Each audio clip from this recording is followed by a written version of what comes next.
దూరమెంత ఉందని దిగులు పడకు నేస్తమా, దరికి చేర్చు దారులు కూడా ఉన్నాయిగా.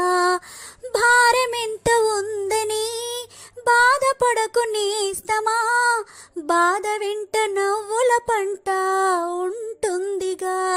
సాగర మదనం మొదలవగానే విషమే వచ్చింది, విసుగే చెందక కృషి చేస్తేనే అమృతమిచ్చింది.